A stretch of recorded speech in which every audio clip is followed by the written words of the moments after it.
today is President Biden's 81st birthday. He's now the oldest sitting president in American history, but don't expect a big, lavish party for him. Instead, he's celebrating privately with family in Nantucket later this week. Why? Well, one reason may be that his age is one of his biggest perceived liabilities. Meantime, his favorability is down to around 40% according to the latest poll, and political strategist David Axelrod has his chance of winning the 2024 election at about even odds 50-50. What do we think of this, and why is it just down to Trump and Biden? That still frustrates me.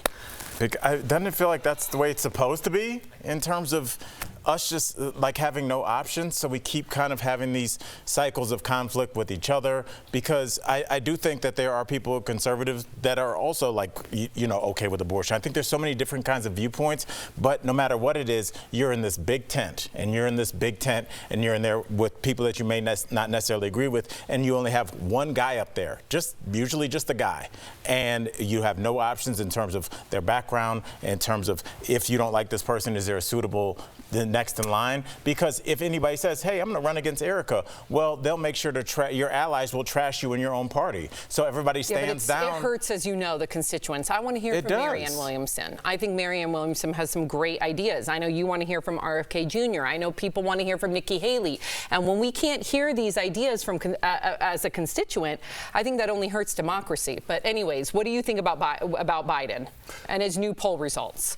For me, he's too old. And I'll just tell it like it is. But we live in this society now where everything's a label, right? So if I say Biden's too old, well, that's because you love Trump. I didn't say that. I said Biden's too old. There's difference between 81-year-olds. You could look online right now, and there's some guy giving workout tips that's 81, and he does 100 push-ups a day. And then there's Biden. There's a different, he's not all there. He falls down a lot. People just laugh at me when I say that, but we could put together a montage of him falling down. He doesn't really know what he's saying when he's up there and he's kind of freewheeling up there. They tell him to be quiet, don't ad-lib, because we don't want to look like that. I don't want that kind of guy representing our country. I don't want Trump representing our country either. I hate that I have to be specific about everything I say. He's too old, in my opinion. I would say it's sad that you have to go, well, it's not Trump, because there should be more than one option. It should be assumed that if you don't want Biden, there are 6 other human beings that you could choose from, but they're not. And that's the problem. Therein lies the problem, what you just said. But then if I do that, I'm a Trumper, which I'm not, and I'm ageist, which I'm not. Right. I don't want him leading the free world. I think a lot of people feel similar to you. But today we are also remembering Rosalynn Carter, the former First Lady and wife of Jimmy Carter. She died yesterday at 96. What a life. Rosalynn helped propel her husband of 77 years, Jimmy Carter, from rural Georgia to the White House, and she became one of the most politically active First Ladies since Eleanor Roosevelt. She devoted much of her life to advocating for mental health and caregivers. Jimmy remembered his wife, saying she was, quote, my equal partner in everything I ever accomplished. She gave me wise guidance and encouragement when I needed it. And get this, the two first met in the hospital when Rosalynn was just 3 days old. Tori.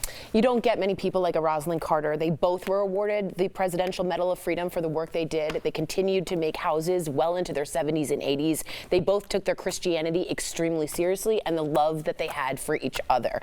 I have to say this, in the 80s, Rosalynn was the one to start speaking out about mental health. She created the Carter Center. They both helped work and created resolved peace conflicts for over 80 countries. They eradicated the guinea worm, which saved millions of people's lives. People laugh at me.